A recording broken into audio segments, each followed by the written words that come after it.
Welcome to Love Lies Chronicles. I'd love to know what you think. Every comment helps me make the next story better. Subscribe to stay tuned. I was organizing tax documents at my desk when Whitney walked into my apartment.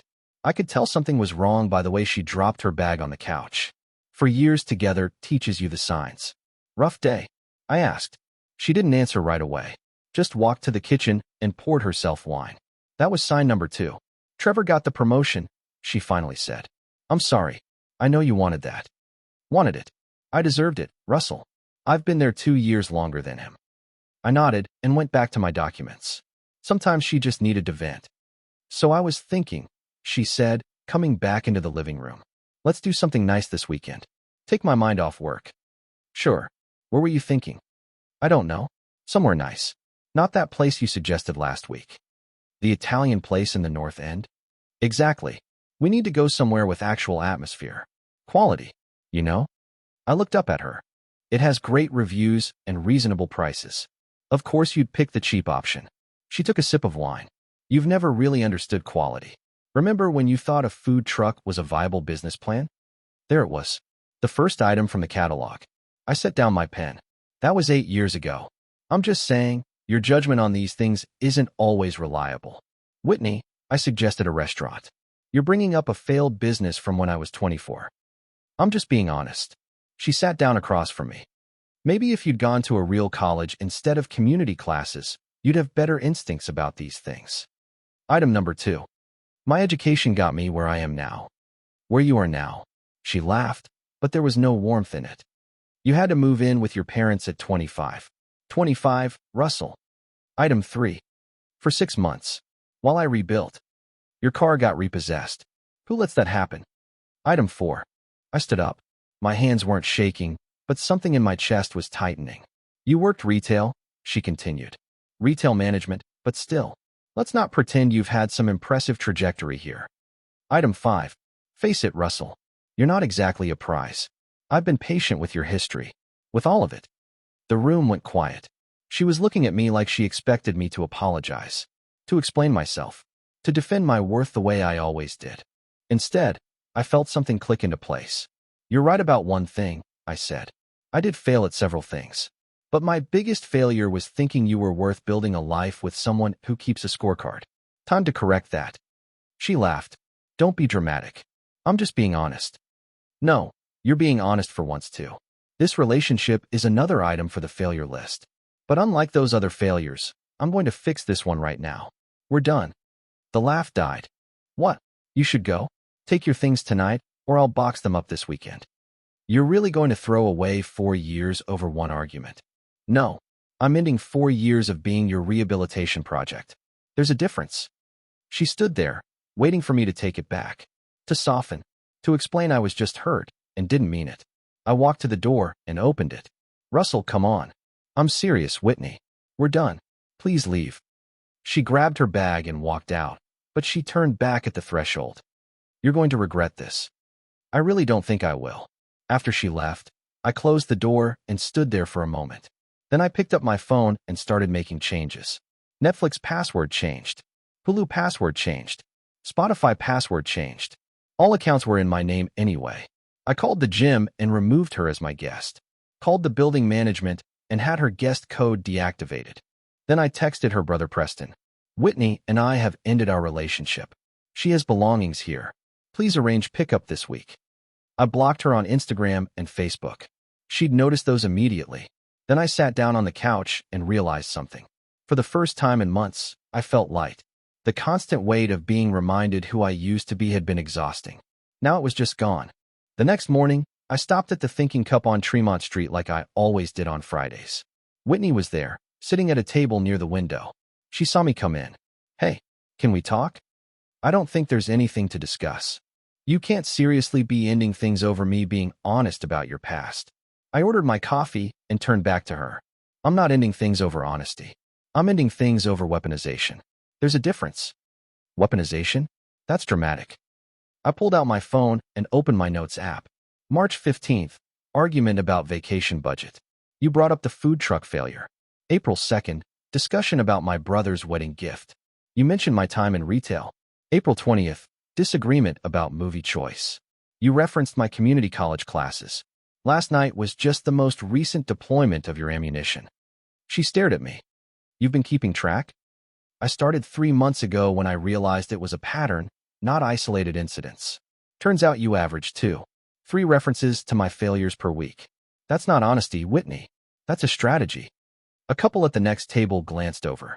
Whitney's face went red. So what? You're going to humiliate me in public?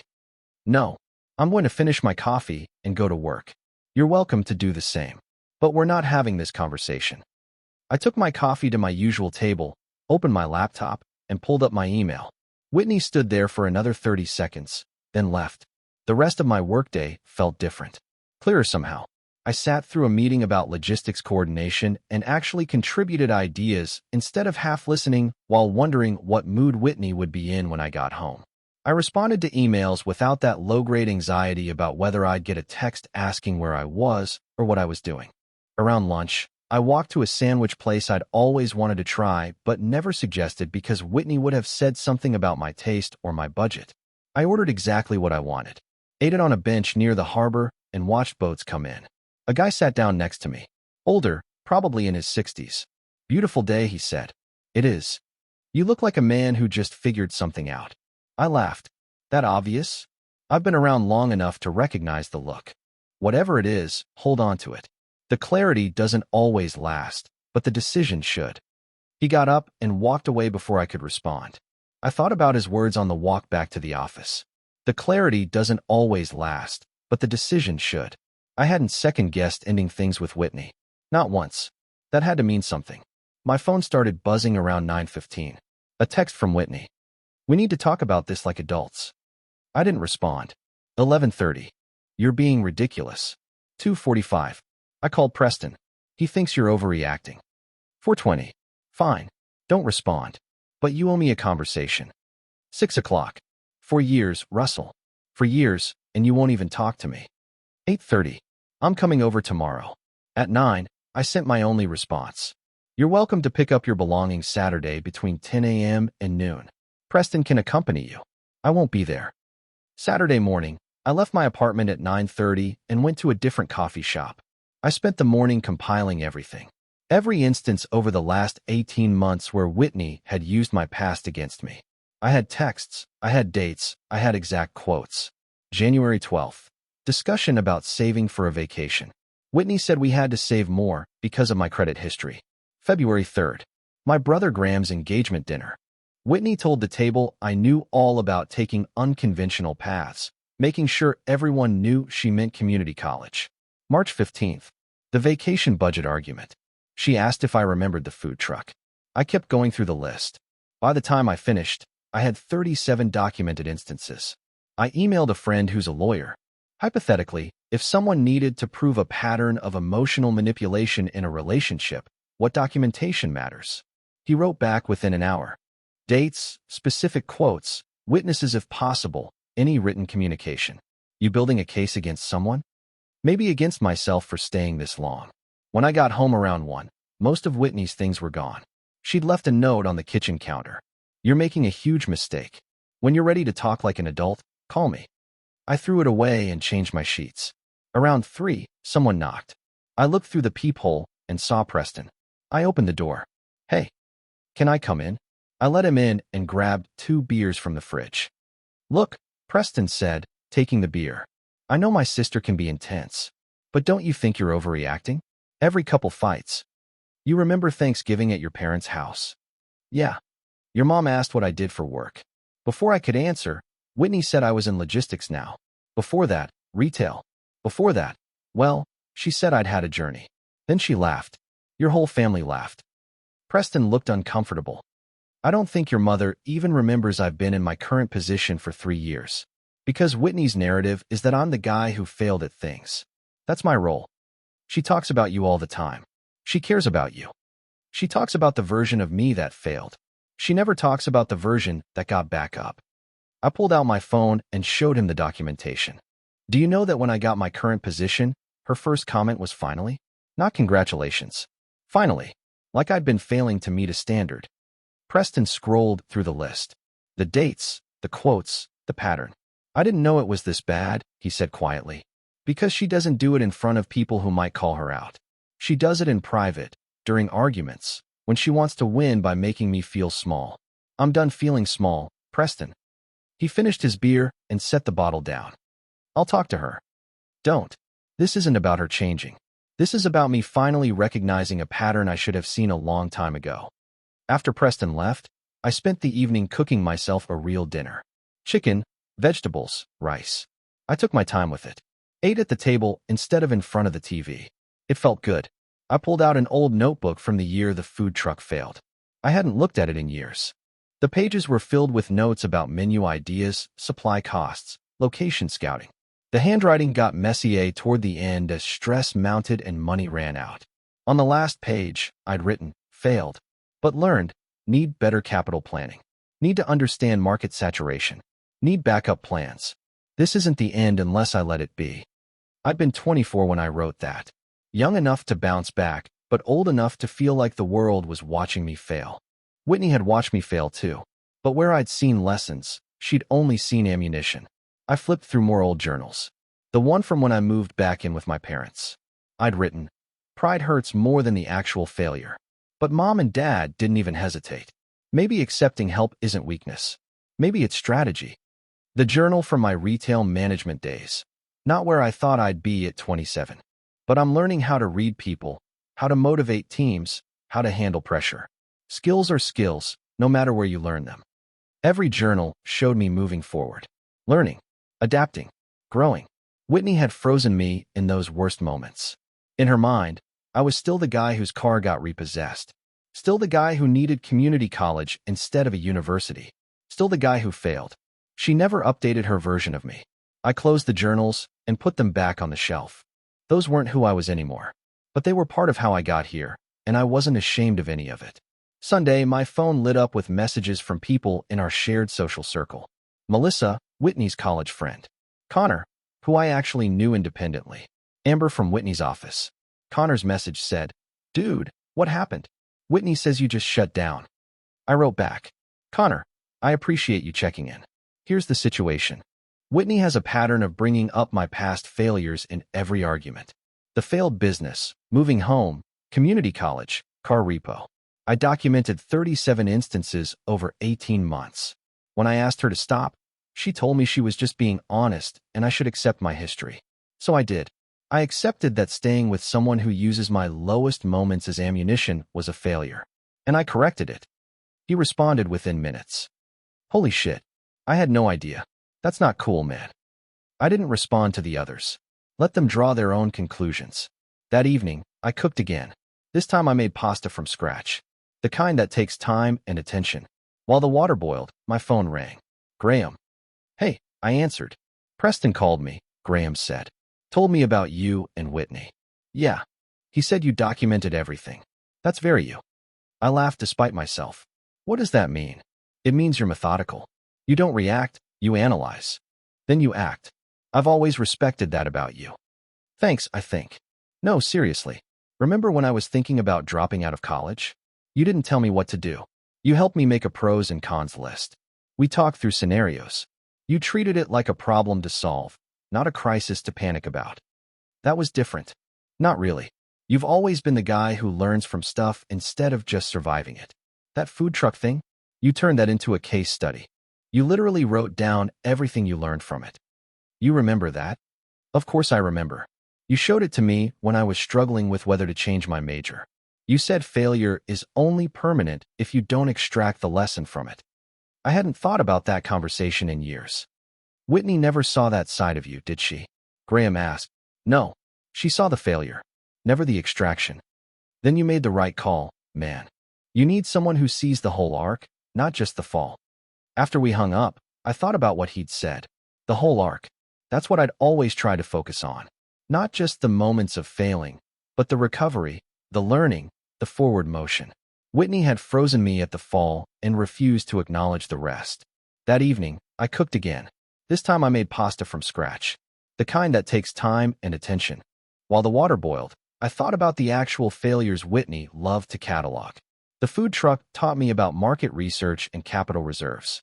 Moving home taught me about swallowing pride and accepting help. Community college taught me that the destination matters more than the route. Retail taught me about managing people. The repossession taught me about financial discipline. Every single failure had been a lesson. I'd learned from each one and moved forward. Whitney never saw the lessons. She only saw the falls. Monday evening, I went for my regular walk through Boston Common. I do this every Monday, Wednesday, and Friday at 6:30. Have done it for 2 years. Halfway around my usual route, I saw Whitney. She was with someone. A man I didn't recognize at first, then I placed him. Trevor, the guy who got the promotion instead of her. Russell, Whitney called out, her voice artificially bright. What a coincidence. You remember Trevor from my office? Trevor extended his hand. Hey, man. I shook it. The promotion you got instead of Whitney? His smile flickered. Yeah. How did you know about that? Whitney told me about it Thursday night, right before she started cataloging my failures to make herself feel better about her disappointment. Congratulations on the promotion, by the way. Whitney's face went red. I turned to Trevor. I'm guessing she told you we had a mutual breakup? Or maybe that I was the problem. She mentioned you guys were taking space. Taking space. Interesting phrase. I looked at Whitney. Is that how you're framing it? Not that you spent 4 years keeping a ledger of my past mistakes and using them as weapons? Trevor shifted his weight. I think I'm going to head out. Trevor, wait, Whitney said, but he was already walking away. That was completely inappropriate, she said once he was gone. Bringing your coworker to a place I walk every Monday evening? I agree. I didn't know you'd be here. Whitney, I walk this route every Monday, Wednesday, and Friday at 6:30. I've done it for 2 years. You've joined me dozens of times. You knew exactly where I'd be. She couldn't meet my eyes. Whatever you're trying to do, make me jealous, make me fight for you. It's not going to work. We're done. Please stop staging encounters. I walked past her and continued my route. Didn't look back. When I got home, I made tea and sat by the window. The street below was busy with Monday evening traffic. People heading home from work, heading out to dinner, living their lives. I thought about Trevor, standing there uncomfortable while Whitney tried to use him as a prop in whatever game she was playing. He hadn't signed up for that. Neither had I, really. Not 4 years ago when we started dating. Back then, Whitney had been different. Or maybe I'd been different. Maybe she'd always kept score, but I'd been too busy trying to prove myself to notice. I remembered one of our early dates. We'd gone to a bookstore, and I'd told her about the food truck. She'd said it was brave, that most people never tried at all, so failing meant I'd at least had the courage to attempt something. When had that shifted? When had brave become foolish? When had attempting become just another mark against me? I pulled out my phone and scrolled back through old texts between us. Way back. 2 years ago. 3 years ago. There. 3 years ago. A text exchange about me considering a career change. Me. Thinking about applying for that logistics position. Good opportunity, but it's a risk. Whitney. With your track record on risks, maybe stick with what you have. I'd laughed it off at the time. Made a joke about it. But there it was. 3 years ago. The pattern had started long before I'd begun documenting it. I'd just been too invested in making things work to see it clearly. Tuesday evening, I got a text from Preston. Can you meet me at Legal Seafoods at 7? Need to talk about something important. Just you and me. I should have known better. When I arrived, Preston was there. So were Whitney, Donna, and another empty chair clearly meant for me. I see this isn't just you and me, Preston. Preston looked apologetic. Donna, Whitney's mother, spoke first. Russell, we need to discuss this situation. Whitney is heartbroken. I'm sorry to hear that. 4 years together, and you just ended over nothing? I pulled out the chair and sat down. Signaled the waiter and ordered a beer. Nothing? Is that how Whitney described it? Donna leaned forward. She said you've been distant. That you picked a fight and you won't communicate. I took out my phone and opened my notes app. Would you like to hear the nothing? I started reading. January 12th. Discussion about saving for a vacation. Whitney said we have to save more because of my credit history. February 3rd. My brother's engagement dinner. Whitney told the table I know all about taking unconventional paths. She meant community college. March 15th. Disagreement about vacation budget. Whitney asked if I remembered the food truck. I kept going. The table got quieter with each entry. I have 37 documented instances over 18 months where Whitney used my past failures as weapons. The food truck that folded. The 6 months with my parents. Community college. The retail job. The car repossession. Donna started to speak. Well, those are facts about your life. They are. And I've never hidden them or been ashamed of them. But there's a difference between acknowledging someone's past and weaponizing it. Whitney does the latter. Whitney finally spoke. I never meant it like that. I was just being realistic. Realistic? Tell me, Whitney, when was the last time you mentioned something I succeeded at during an argument? Any accomplishments? My current job? The stability I've built? Silence. Can't think of one. That's because your arsenal only includes ammunition. Preston cleared his throat. He showed me the documentation, Mom. It's pretty bad. Donna looked at her son, then back at me. Preston, you remember Thanksgiving? When Whitney introduced me to your extended family as having a journey. Preston nodded, uncomfortable. Your cousin asked what I did. Before I could answer, Whitney gave my entire failure resume. Everyone laughed while I stood there. Donna's expression shifted slightly. She'd been there. I'm not angry, I said. I'm not hurt anymore. I'm just done being with someone who sees my value in terms of what I used to fail at rather than who I've become. That's not love. That's scorekeeping. I finished my beer and stood up, left cash on the table for my drink. Whitney, I wish you well. Really. But you need to figure out why you need to keep people small. Preston, thanks for trying. Donna, enjoy your meal. I walked out into the cool evening air. Instead of going straight home, I walked toward the harbor. Long wharf stretched out into the water, and I followed it to the end. The city lights reflected off the dark water. An older woman was standing at the railing, looking out at the harbor. Evening, she said. Evening. You look like you just walked out of something difficult. I smiled. That obvious? I'm a retired therapist. You develop an eye for these things. She turned to face me. Want some unsolicited wisdom from a stranger? Sure. Why not? The hardest part about leaving a relationship isn't the leaving. It's trusting that you're not making a mistake. That the version of events in your head matches reality. How do you know if it does? Do you feel lighter or heavier? I thought about it. Lighter. Then trust that. Your body knows the truth before your mind catches up. She smiled. Someone was keeping you small, weren't they? How did you know? Because people who are valued don't walk around with that particular look of relief. They walk around with grief. You look relieved. She patted my arm and walked back toward the city. I stood there for a while longer, watching the water. She was right. I felt relieved. Not sad, not angry. Just relieved. That had to mean something. Wednesday morning, I left for my run at 6:45. Whitney was waiting outside my building. Please, she said. Just 5 minutes. I checked my watch and nodded. I've been thinking about what you said. About the documentation. About Thanksgiving. About everything. And you're right. I do it. I use your past against you. Why? She struggled with the answer. Because when you were going through all that, you needed me. You needed my help, my support, my stability. And now you don't. You're stable on your own. You don't need me the same way. So you kept reminding me of when I needed you to make sure I'd still feel like I needed you? She had tears in her eyes now. I didn't think of it like that, but maybe. Yes. That's incredibly sad, Whitney. For both of us. I can change. I can stop. I know I can. I believe you. I think you will, eventually. You'll figure out that keeping people small doesn't make you big. So there's a chance? No. Because even if you never mention my past again, I'd always know you see me through that lens. I'd always wonder if you're thinking about the food truck when I suggest a business idea, or the repossession when we talk about finances. I can't build a future with someone who's archiving my past. That's not fair. People can change. They can. But I'm not going to be your practice relationship for learning not to weaponize someone's vulnerabilities. I deserve someone who already knows that. I looked at my watch. I need to get my run in. Take care of yourself, Whitney. I left her standing there. My run took me through the South End, past brownstones and cafes just opening for the day. My breathing found its rhythm. Left foot, right foot, heartbeat steady.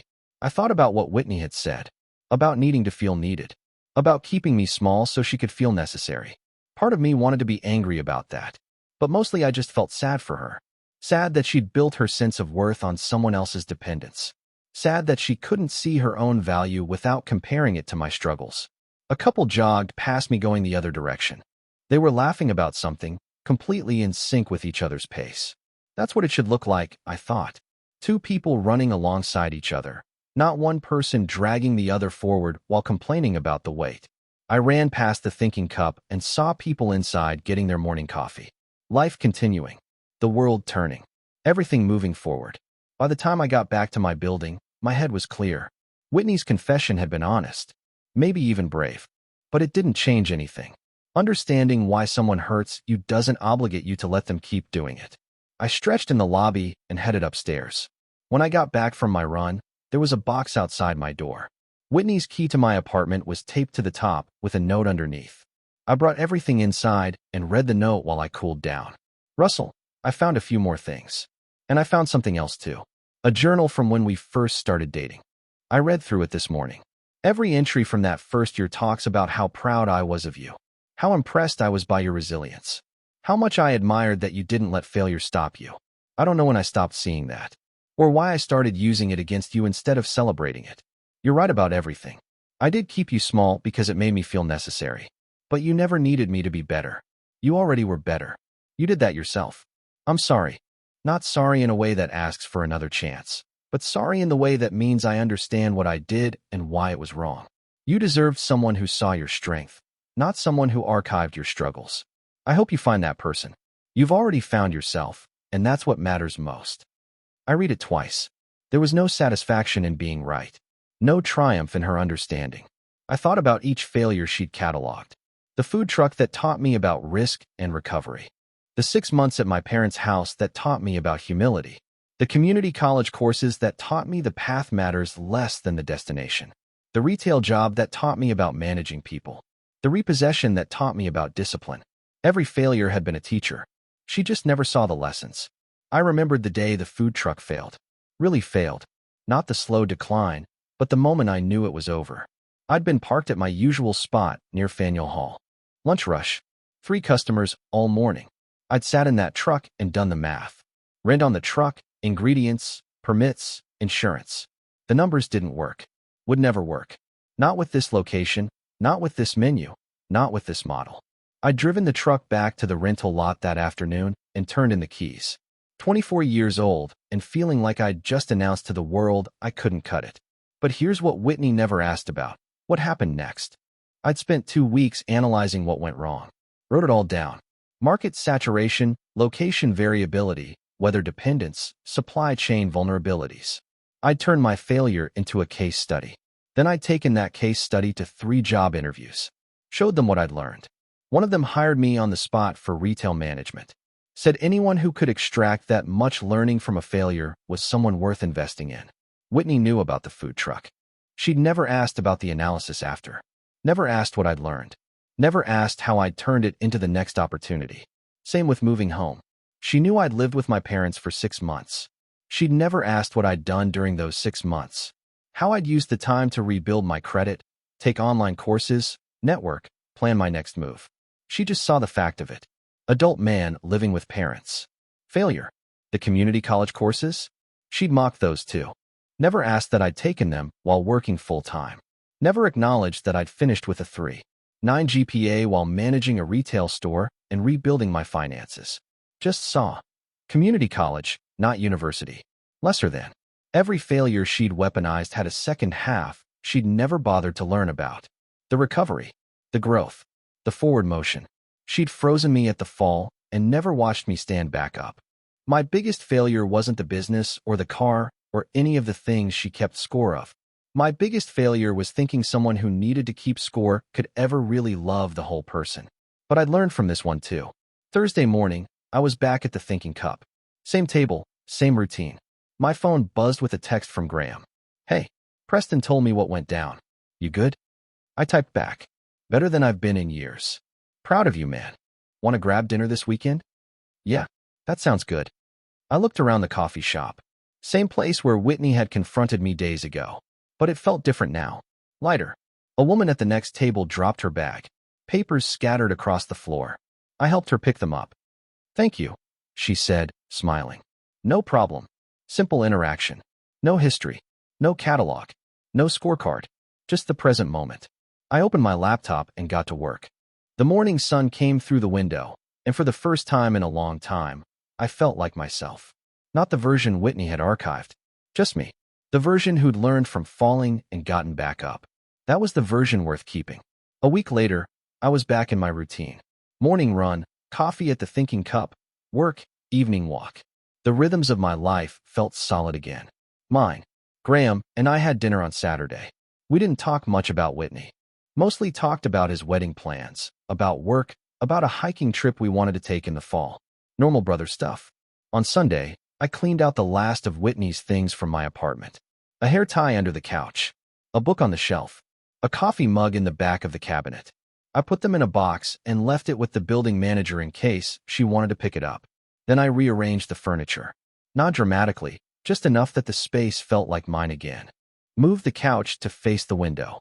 Put my desk where her reading chair used to be. Small changes that marked a shift. Monday evening, I was at Boston Common for my walk when I saw her. Not Whitney, the woman from the coffee shop. The one who dropped her bag. Hey, she said. The helpful guy from the coffee shop. That's me. I'm Rachel. Russell. We walked together for a bit. She told me she'd just moved to Boston for work. I told her about some good neighborhoods to explore. Easy conversation. No history. No catalog. When we reached the park exit, she said, "Maybe I'll see you around?" Yeah, maybe. She smiled and headed toward the tea station. I watched her go, then continued my walk. No drama. No tests. No scorekeeping. Just two people having a conversation. That's what it should feel like. Back home, I made dinner and ate at my table. Opened my laptop and worked on a project I'd been putting off. The apartment was quiet in a good way. Peaceful. My phone buzzed. A text from Preston. Hey, just wanted to say thanks for being cool about everything. Whitney's doing okay. Seeing someone to talk through stuff. Thought you should know. I texted back. Thanks for letting me know. I hope it helps. And I meant it. I didn't wish her harm. I just wished her growth. The kind I'd had to do on my own. The kind she'd never acknowledged in me. Maybe she'd get there. Maybe she'd learn that keeping people small only makes you smaller. But that was her journey now. Not mine. I closed my laptop and looked around my apartment. My space. My life. My present. No catalog. No scorecard. No archive of failures to weaponize. Just forward motion. The way it should be. Dear listeners, that's our ending. If it resonated, subscribe to support the channel. See you next time.